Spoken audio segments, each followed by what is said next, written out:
Today I share with you the highest ROI habit to stay off weed.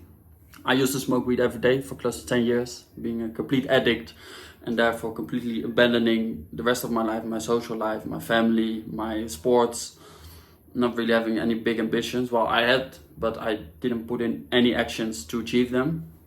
And this has been going for, like I said, close to 10 years. And one thing that really helped me to not only quit weed, but to stay off weed and to be able to perform well, to put in high energy in my activities like working out. Working out has been the most important activity I took on after quitting weed, because to quit weed, the most important change you have to make is a change in identity, because our identity is a very strong force behind our behavior. And therefore, I chose to become an athlete because I thought this was simply the most opposite identity of that of an addict or a junkie. Because a junkie doesn't know how to manage his thoughts, his minds, his emotions, is just drifting through life, has no control over his actions because he's a slave to the drug, basically. And an athlete, on the other hand, is someone who has very well controlled his thoughts, emotions, actions, and has a big goal, big vision, and he's working to achieve that. And that's exactly what I am doing right now. So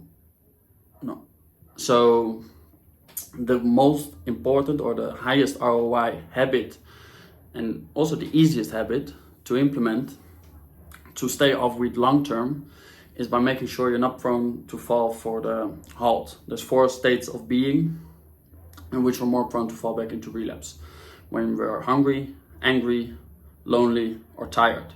And especially the last one is a tricky one. When you're tired, you simply make worse decisions in all of these, but especially once you're tired. This is a very common thing in business as well. For example, big CEOs, they make very high impact decisions. The only thing they do is make a few decisions which are very, very important. And therefore they need good rest to make sure they make the best decision possible. And it's the same for you. At least it was the same for me, because I struggled with quitting weed. And if I was tired, I was simply more prone to fall back into old habits. Maybe you start with fast food, and then maybe you start with drinking alcohol again, and before you know, you're smoking weed again. And to make sure that we're not tired all day, we already know what to do. Make sure we prioritize our sleep. Just make sure you sleep well. And there's multiple things to it. Obviously, the most important is simply the time spent in bed, most likely or most favorably sleeping. So I prioritize 8 hours of sleep every night. But if you have a hard time sleeping, which I never had, to be honest, I fortunately sleep very well, always have. But if you have a hard time sleeping, there's some adjustments you can make to sleep better.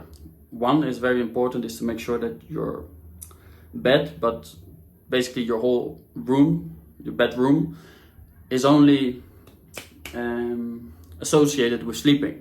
So don't do other activities in the bedroom, especially worrying. If you have a hard time worrying when you go to bed and you start thinking about all things happening and all the hard decisions you have to make sure you take time literally dedicated to worrying. In another room, you say, okay, now I'm going to worry for half an hour or 50 minutes about all the hard things I have to do. But make sure you don't do it in the bedroom, as well as playing games, computer, anything. Make sure the bedroom is only associated with sleeping. That's a very important one. Another one is temperature in the room temperature. I like to always have an open window when I sleep. Right now I live in Colombia, so it's usually pretty hot. But especially in my home country of the Netherlands, I would love to have an open window. And the cold room is very, very good for the quality of your sleep. What you can do is make sure that you don't eat a lot before sleep. So usually they say like 1 or 2 hours before sleep, don't eat anything. An hour before sleep, no screens, no screen time. Make sure that you just wind down with a book. And one thing which really helped me to sleep even better than I already did, and especially to wake up better, to wake up more energized, is by using mouth tape. They sell these mouth tapes you can put on your mouth, and therefore you will only breathe through your nose. So this helps you to have a cleaner mouth, no dirty breath in the morning, no snoring, but also you take more oxygen in, and therefore well, I'm not a doctor or something, but therefore you get more oxygen and you sleep better, you wake up more energized, something like that. I wake up more well rested when I do this. To be honest, I don't really do it anymore at the time because I simply can't really get my hands on the tapes. But it helped me very well, so I would highly recommend if you have any troubles with sleeping. But that's just what I wanted to give you today, to make sure that you prioritize your sleep, the time spent sleeping, and that's going to help you make the best decisions during the day, and therefore you're less prone to fall back into old behaviors. And that's it. Subscribe to the channel if you like this type of content, if you think it's been helpful to you in any way. If you're curious about following the journey more closely, make sure to check the link below where my Instagram is linked. I make daily updates about what I'm up to. Right now I'm in 75 hard, day 21, doing 2 workouts a day.